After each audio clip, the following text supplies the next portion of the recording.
안녕하세요 여러분들. 오늘은 실리콘밸리의 자동차에서 사는 인간들이라는 주제로 얘기해 보도록 하겠습니다.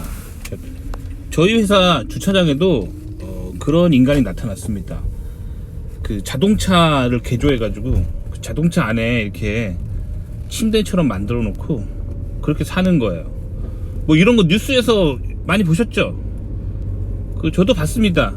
근데 우리 회사에도 이런 인간이 나타날지는 몰랐어요. 자, 그러니까 이런 사람들 어떤 사람들이냐면 그 실리콘밸리의 그 정상의 대기업이에요. 사실 연봉을 굉장히 많이 받아요.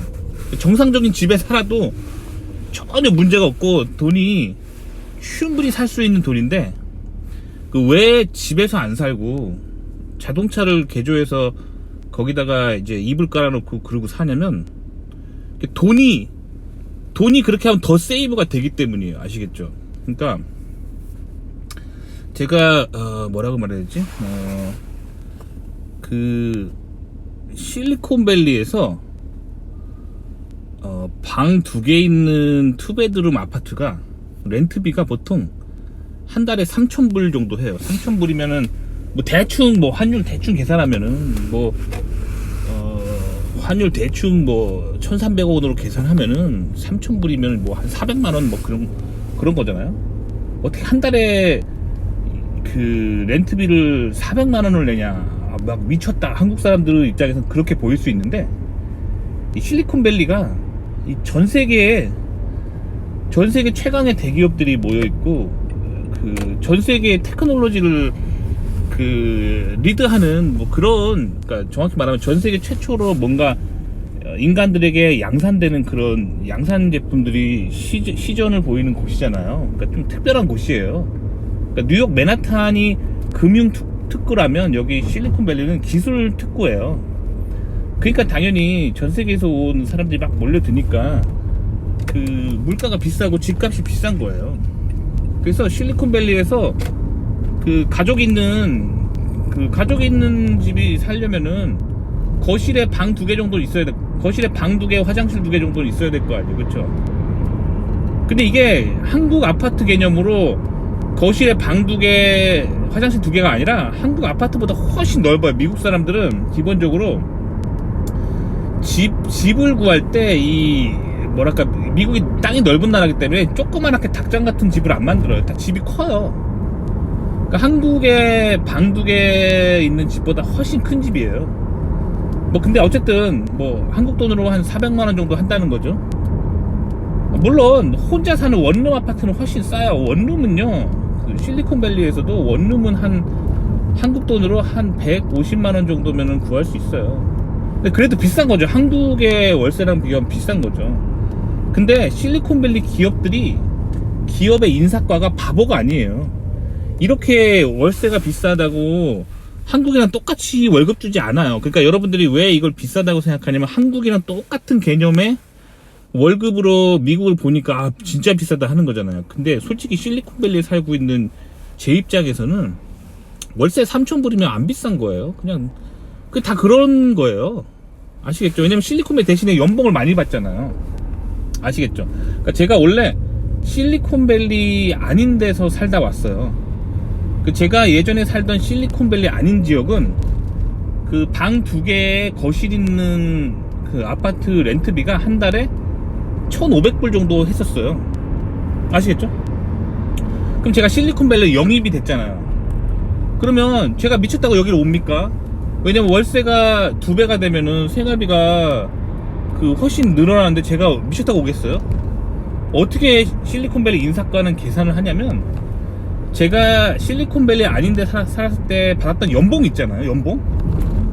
그 지역의 평균적인 월세에 대한 데이터를 다 가지고 있어요, 실리콘밸리 인사과들이. 그럼 실리콘밸리로 이직을 하려면 어떻게 하냐면, 내가 실리콘밸리 아닌 지역에서 받았던 연봉에서 세금 떼고 그리고 월세 떼고 한 알짜배기 금액을 계산을 하는 거예요. 그 다음에 그거보다 더 많이 줘야 오겠죠, 당연히. 내가 실리콘밸리 인사과가 바보가 아닙니다. 그러니까 저는 실리콘밸리 아닌 지역에 살 때보다 알짜배기 금액을 더 많이 준다고 했기 때문에 실리콘밸리로 이사를 온 거예요. 아시겠죠? 이런 원리로 돌아가는 거예요. 그러니까 실리콘밸리에서 아무리 월세가 3,000불 해도 제 연봉이 당연히 그거를 훌쩍 넘기고, 당연히 실리콘밸리 아닌 지역 혹은 다른 나라보다 연봉을 많이 받아요. 아시겠죠? 그러니까 실리콘밸리에서 그러니까 사람들이 잘 살아가는 거예요, 다들. 근데 이거를 인식하지 못한 채 계속 실리콘밸리 월세 비싸서 저렇게 그 대기업 다니면서도 비참하게 산다, 이렇게 보면 안 되는 거야. 그거는 실리콘밸리 밖에 살고 있는 사람들이나 뭐 솔직히 말하면 한국에 있는 이런 아시아에 있는 사람들이 실리콘밸리 사람이 잘 나가는 게 배 아프잖아요. 그러니까 그 심리를 자극하는 거예요. 그 기자들이, 한국의 기자들이 그걸 막 자극하는 거예요. 그래서 아, 실리콘밸리 살아도 그 막 자동차에서 잠자야 되는 비참하게 사는구나, 저런데 왜 가냐, 이렇게 이야기하고 싶은 거예요. 그러면 이게 한국에서 실리콘밸리 올 수 없는 사람 입장에 있는 사람들이 봤을 때 이게 자기 만족이 되는 거예요. 아, 그래, 실리콘밸리 가봤자 뭐 저렇게 비참하게 사는데 왜 저러냐, 왜 가냐, 이런 마음이 들게 만들면서 기자가 돈 버는 거예요. 아시겠죠? 그러니까 이거 왜 뻔하게 이게 쓰는 방송 테크닉인데 왜 이런 거에 넘어가십니까? 아시겠죠? 실리콘밸리에 사는 사람들은 대부분 그냥 평범하게 살아요. 자기 집이 있고 자기 아파트 뭐 렌트하는 사람도 있고, 근데 그것 때문에 막 이렇게 막 힘들지 않아요. 근데 이 웃긴 게 실리콘밸리에 온 사람들이 다 하나같이 뭐라 그러냐면, 아, 이게 집값이 비싸죠 막 그러는데, 이게 진짜 웃긴 건데, 자기들이 여기 영입받으면서 인사과에서 다 계산을 해줬다니까요. 월급 빼기, 그 세금 빼기, 알짜배기, 알짜배기 금액 계산하기 위해서 세금 빼고 거기다가 월세 빼가지고 알짜배기 금액이, 이게 다른 지역에 있는 그 실리콘밸리 아닌 지역에 있는 데랑 이게 맞춰주는 거예요. 그리고 좀 더 많이 줘야겠죠, 영입하려면. 그러니까 사실은 실리콘밸리 사는 게 어려운 게 집값이 비싸서라기보다는 그 나의 능력이 없는 거예요. 아시겠죠? 본인의 능력이 없는 거를 봐야 돼요. 그런데 이제 인간은 자기의 문제를 항상 외부의 것으로 돌리고 싶어 하는 그런 마음이 있어요. 인간에게 있는 아주 간사한 마음이 있죠. 아시겠죠? 그래서 실리콘밸리 와가지고, 여기 실리콘밸리 엔지니어들 중에서도 그렇게 말하는 사람 되게 많아요. 특히 이제 한 사원이나 대리급에 있는 사람들이 그런 얘기 되게 많이 해요. 실리콘밸리 비싸다. 그럼 그 사람을 그대로 자리 이동해가지고 저기 미국 시골 있잖아요. 그런데 갖다 놓으면요, 그 사람들은 또 똑같은 얘기 해요. 아, 미국 살기 비싸다, 그런 얘기 해요. 왜냐면 물가 싼 지역에 가면은 인사과에서 그걸 또 이렇게 조정을 해가지고 연봉을 깎아요. 아시겠죠? 그럼 그 사람은 그대로 한국 갖다 놓잖아요. 그러면 한국 물가 대비해가지고, 한국 월세 대비해가지고 그 알짜배기 금액을 조정하겠죠. 그래서 연봉이 또 깎아지겠죠. 그럼 그 사람은 뭐 서울로 가서 하면 서울에서도 그럴 거예요.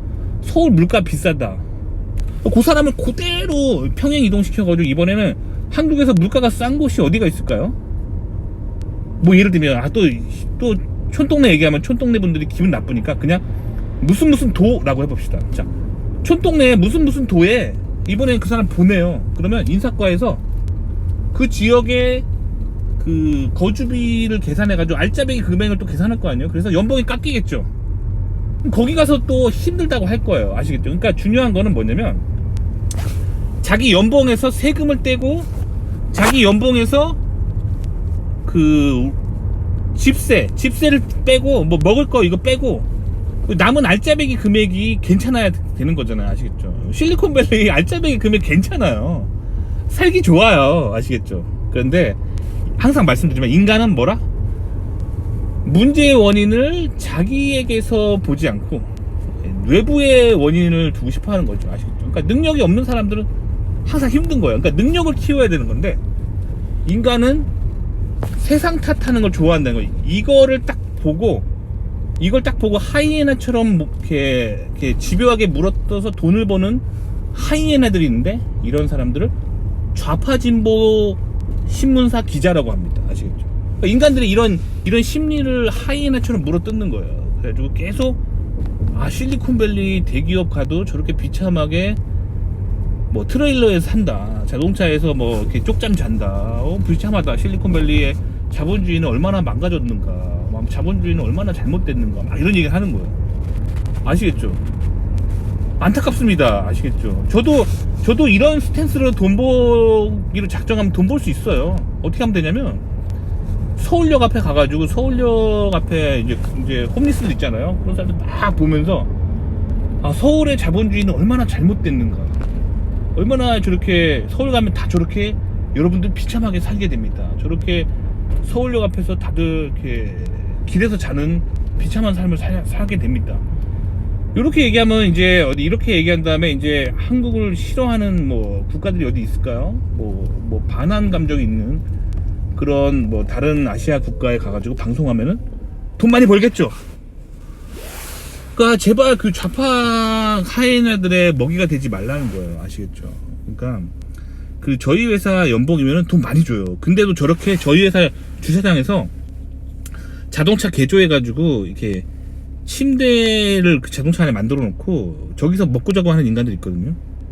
있어요. 근데 사실 솔직히 말하면 저는 그렇게 생각해요. 그 돈에 좀 과욕을 좀 하고 있는 거야. 그러니까 대기업 다니면서 저렇게 과욕을 하면 되나 라는 생각도 들어요. 먹고 살만 할 텐데. 아시겠죠? 그러니까 제가 에피소드 하나 얘기해 드릴게요. 제가 그 한국에서 대기업 다닌 적 있다 그랬잖아요. 그렇죠? 항상 제가 말하는 레파토리. 그 미국 대기업 면접 보는 법을 몰라가지고 미국에서 박사를 마치고 미국 대기업 다 떨어져서 한국에 돌아간 적이 있습니다. 아시겠죠? 한국에 돌아갔어요. 한국에 돌아갔습니다. 아시겠죠? 근데 저는 제 아들을 미국에서 낳고 싶었어요. 미국 시민권을 아들에게 선물해 주는 게 저의 어떻게 보면 약간 솔직히 저의 플랜이었거든요. 근데 그게 마음대로 인생이 그렇게 되지 않아요. 그래서 결국에는 이렇게 미국에서 제가 박사 마치고 미국 대기업 다 떨어져 가지고 한국 대기업에 들어갔어요. 그래서 한국에 귀국했거든요. 귀국했습니다. 그래서 귀국하자마자 와이프가 임신을 하는 거예요. 귀국하자마자. 그래서 제 아들은 한국에서 태어났습니다. 그래서 그 여성의 임신 기간 있잖아요. 딱 그 기간 한국에서 지내고 한국에서 저의 아들이 태어나고 바로 또 미국으로 왔습니다. 미국 회사가 돼서 제 아들의 어떤 그의 운명은 이제 한국인이 될 운명이었나 봅니다. 아시겠죠? 제가 미국에서 그렇게 오래 살았는데 미국에 살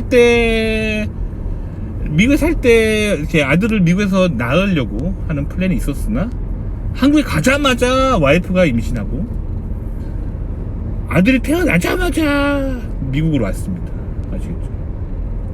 아시겠죠? 그래서 어쨌든 아들이 태어났어요. 신생아.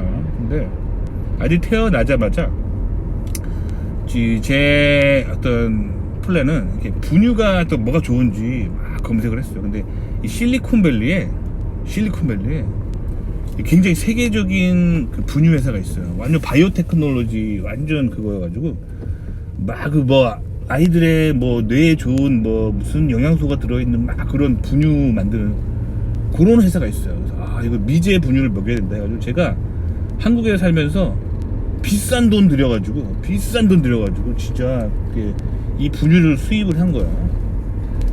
그래가지고 사실 먹었는데 처음에 이제 샘플로 분유 한 통만 샀어요.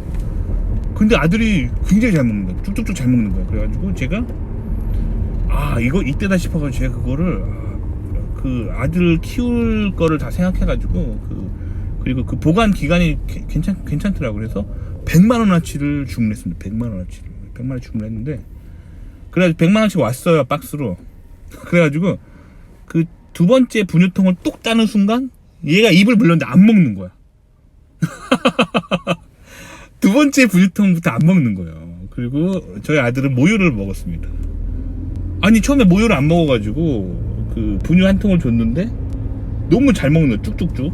그래가지고 분유를 100만원어치 샀는데 안 먹는 거예요. 진짜 안 먹는 거예요. 아시겠죠? 그래서 그걸 이제 팔아야겠죠. 중고로. 그래서 중고 그 한국에서 많이 하시는 그 중고 앱 있잖아요. 거기다가 분유 이렇게 팝니다 해가지고 중고를 막 했어요. 그런데 그 분유가 또 미제인 거 좋은 거 알아가지고 막 그 한국에서 그 제가 대기업 다녔다 했잖아요. 대기업 사는 그 촌에 있는 사람들 보면은 그 대기업 촌 거기에 이제 좀 미국물 먹은 사람이 많아. 그래서 이제 분유 그거 좋은 거 다 알아가지고 또 사러 오는 거예요. 오는데 막 독일차 타고 나타나가지고 막 분유를 사러 왔는데 막 그 뭐 5천 원을 깎아요. 막 5천 원만 더 깎아주세요. 막 신랑이 하는 거야. 5천 원만 더 깎아주세요. 막 신랑이 엄청 했어요. 그 5천 원 깎아달라고 신랑이 한참 하고, 아니 무슨 독일차 타고 나타나가지고 5천 원 깎아달라고 신랑이 하냐고. 그냥 에이 먹어라 하고 5천 원 깎아줬어. 막 그런 하여튼 뭐 그래요 한국 사람들이.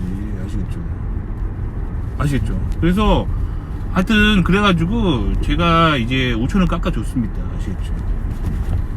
뭐 이런 거예요. 막 대기업 다니면서 막 5천 원 깎고 막 5천 원 가지고 막 신랑이 하고 막 이런 거랑 비슷한 마인드예요. 아시죠? 실리콘밸리에서 그 길에서 막 이게 자는 사람들 이거 돈에 너무 집착하는 거예요. 대기업 정도 다니면은 좀 마음이 여유가 있고 막 그래야 되는데 그거 아껴보겠다고 대기업이나 다니면서 길에서 자는 거예요. 그 약간 마음이 뭐랄까 그거를 굳이 한국말로 하자면 뭐라 그러지?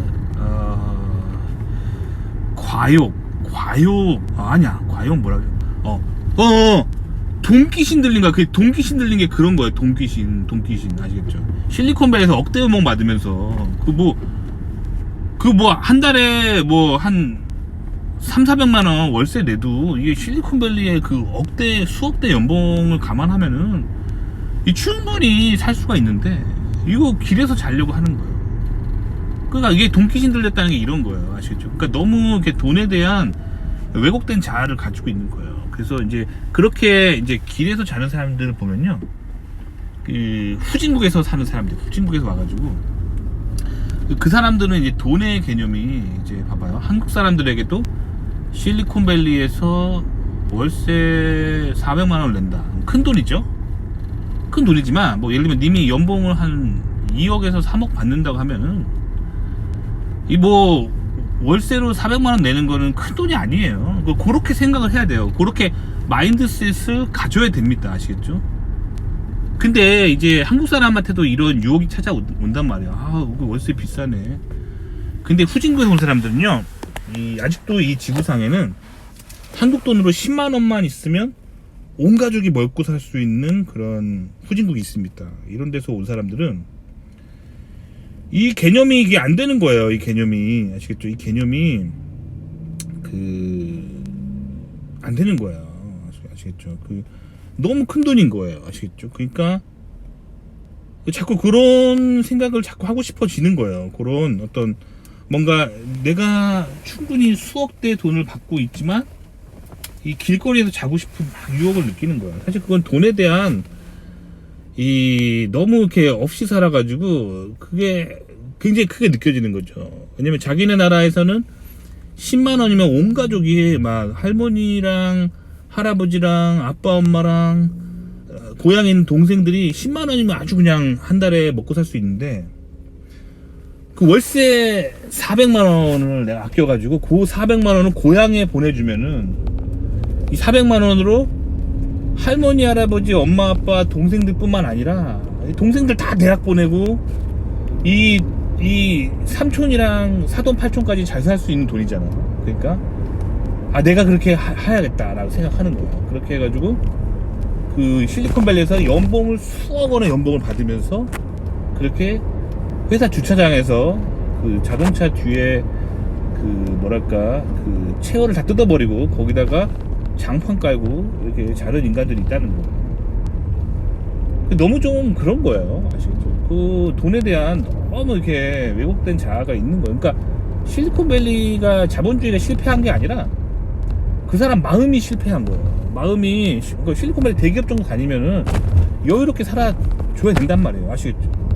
제가 한국에서 최고의 대기업에 있는 대기업 촌에 살 때도 그 분유 사러 와가지고 막 독일차 타러 와가지고 독일차 타고 나타나가지고 5,000원 깎는 거 뭐 이런 거는 하지 말아야 된다는 거죠. 5,000원 가지고 막 신랑이 하는 거야. 더러워서 그냥 내가 깎아드릴게요 했어요. 그러니까 독일차 정도 타는 인생이면은 5,000원 가지고 신랑이 하면 안 된다는 거예요. 근데 5,000원 신랑이 한다는 거야. 그 얘기는 뭐냐면 본인은 독일차를 타고 앉아있지만 마음은 5,000원짜리 인생인 거예요. 그런 사람이 되면 안 돼요. 그냥 독일차 정도 타고 다니면 남한테 5,000원 정도는 양보할 수 있는 사람이 돼야 돼요. 아시겠죠? 그런 약간 뭐랄까 이런 게 바로 돈귀신 들리는 삶이라는 거예요. 아시겠죠? 그러니까 실리콘밸리 대기업 정도 다니면은 실리콘밸리 대기업 정도 다니면은 네 그러시면 안 돼요. 아시겠죠? 뭐 길에서 자고 싶은 충동을 느끼시면 안 됩니다. 그냥 정상적인 삶을 살아야 돼요. 아시겠죠? 그래서 저 오늘은 실리콘밸리에서 그 차에서 사는 사람들, 저도 뉴스에서만 봤는데 그 최근에 저희 회사 주차장에도 나타났더라고요. 그래가지고 제가 한번 얘기해보고 싶었어요. 근데 이거 한국에서 막 되게 삐딱하게 얘기하거든요. 한국의 그 좌파 신문사들이 이 하이에나처럼 이런 토픽 놓치지 않잖아요. 딱 콱 물어가지고 좌파스럽게 썰을 풀잖아요. 한국 그 기자들이 막 그러잖아요. 뭐 자본주의가 얼마나 실패했으면 저렇게 억대 연봉을 받으면서 길에서 자는 사람이 나타나는가 막 얘기하면서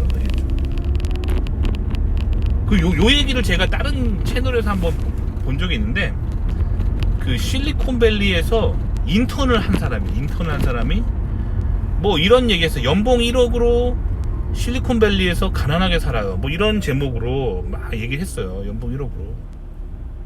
그러면서 실리콘밸리에서 자기가 인턴을 했는데 그 연봉 1억을 받았다 하면서 막 일단 1억 받은 걸 자랑하더라고. 한국 돈으로 연봉 1억 받았다 하면서 막 자랑하면서 근데 연봉 1억 받아도 실리콘밸리에선 가난해요 하면서 막 자본주의를 막 비판하더라고.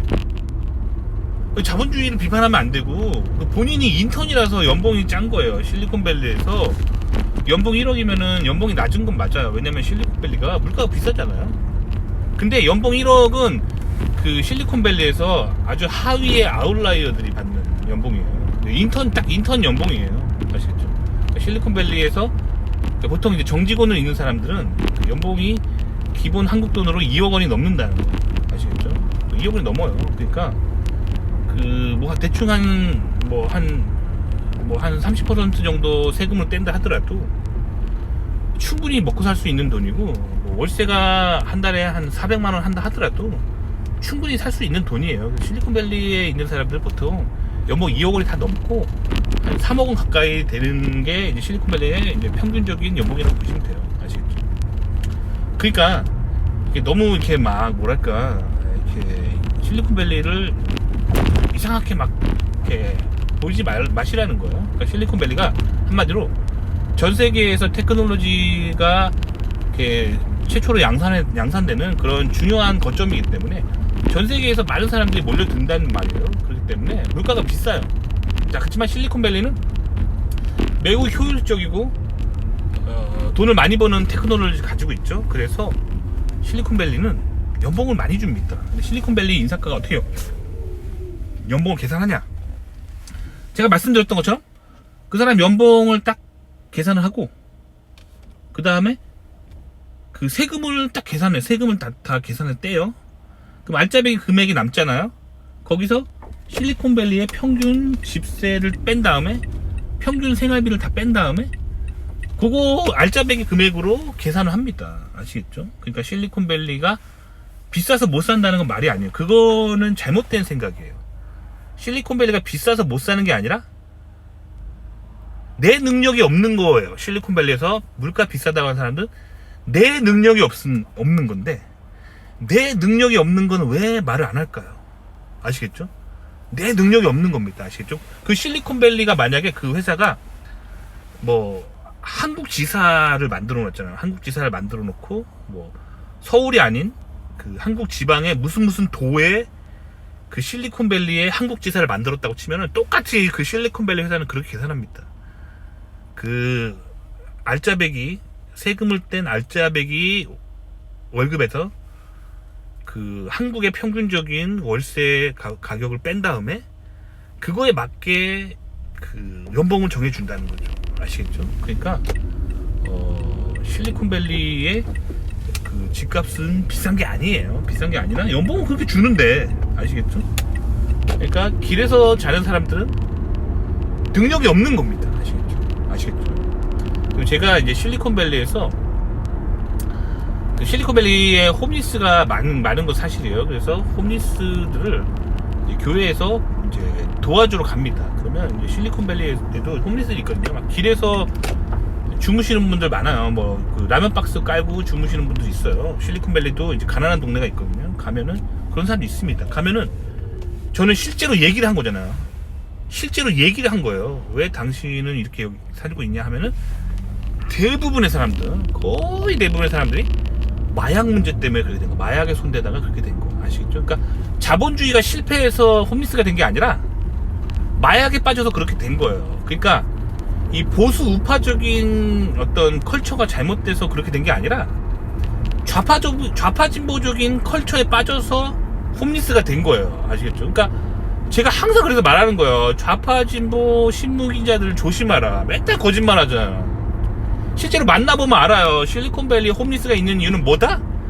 좌파 진보에 빠졌기 때문이다. 그러니까 마약을 쉽게 생각하는 그 진보적인 생각에 빠지니까 가난해지는 거예요. 아시겠죠? 자본주의의 병폐 현상이 아니라 자본주의를 살아가는 저 같은 보수적인 사람들은 아주 잘 살고 있어요. 아시겠죠? 아주 잘 살고 통장에 현금 달러화를 꼬박꼬박 모으면서 아주 잘 살고 있고, 아시겠죠? 잘 살고 있는 사람도 있다는 거예요. 근데 항상 기자들은 이게 좌파 왼쪽 성향으로 얘기하고 싶어요. 왜 그러냐면 기자들이 다 좌파예요. 아시겠죠? 여기 주변에 이제 신문기자 하시는 분들 만나보세요. 만나가지고 당신의 정치 성향은 어떠신가 물어보세요. 그러면 기자가 다 왼쪽이에요. 왼쪽. 아시겠죠? 그러니까 여러분들이 신문을 보면 항상 어떻게 된다? 왼쪽 세상만 보인다. 오른쪽 세상에 살고 있는 사람들이 보이지가 않는다. 아시겠죠? 도움이 되시길 바랍니다.